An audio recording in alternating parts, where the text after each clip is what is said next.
Today we're going to talk about BHT and the Metaneb. So before entering a patient's room, we're going to go ahead and review the patient's chart, make sure there's no contraindications to do this therapy. Those would include hemoptysis, untreated pneumothorax, ICP greater than 15, any facial trauma, hemodynamic instability, nausea, things along those lines. So we're also going to check the patient's chart to see what medication we can bring in with the patient, because this is a 3-in-1 therapy. We do aerosol delivery, lung expansion, and airway clearance. So we'll go ahead and collect this device. We can take our adapting circuit here and go ahead and enter the patient's room. Upon entering, introduce yourself. Hi, my name is Kate. I'm with Respiratory. Today we're going to do some Metaneb therapy. What that's going to do for you, Mr. Smith, is one, open up the alveoli in your lungs and help you breathe a little bit easier. It's also going to help shake loose some of the secretions that you have and help you able to cough that up. And then the third thing it's going to do is administer some medication while we're doing it.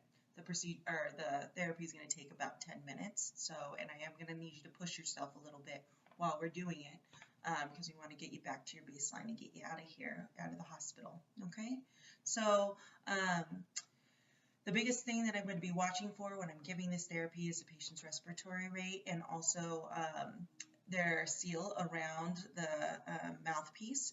We have a couple different options. We can do a mouthpiece with a nose clip or without a nose clip. Or we could do an anesthesia mask. We need an airtight seal around the face, so an aerosol mask wouldn't work. And then we also need to do, or we can use it on a vented patient. So we actually don't need the patient to be alert and oriented. We can go ahead and just put that mask around them and do it.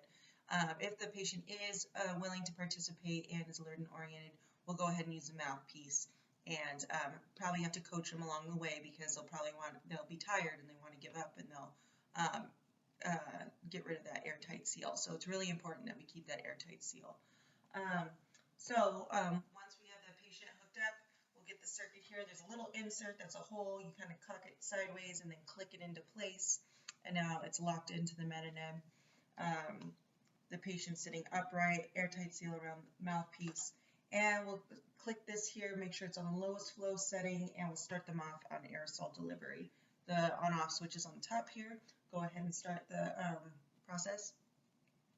And for 2.5 minutes, we'll just do aerosol delivery. I'm trying to warm up the patient, making sure they'll keep that airtight seal. You're instructing that they're just going to breathe normally throughout this treatment. So, keeping that mouthpiece secure the whole time. So, breathing in and out. Then for 2.5 minutes, we'll do the aerosol delivery, kick them up to continuous high flow oscillation. We can change the settings of the oscillation, a quicker rate to a lower rate. Meanwhile, the manometer throughout this whole therapy, we're going to be watching that they're keeping a pressure in between 10 to 20 centimeters of water pressure here.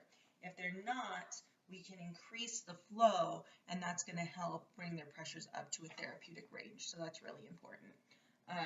If we keep them too low, the therapy is pointless. It's not doing anything. We really need them up past that 10 marker, probably even the 15 to 20 range. So we're opening up their lung expansion. We're opening up those alveoli and getting a proper therapeutic range in there.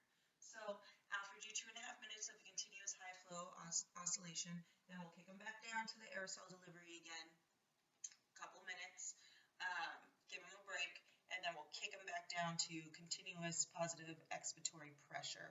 That is like the easy PAP. And so we're going to do 2 minutes of that. They're going to get a lot of resistance the whole time. It's very drying of the mouth, and you add some medications that will dry them out as well. So it is a hard therapy for them to do, but again, we'll push them and listen to their lung sounds when we're done to make sure that it was beneficial. Hopefully we produce some cough and some moving of the secretions. Also, we should be hearing less crackles and things like that, and their work of breathing should have decreased. And that's it. Thanks.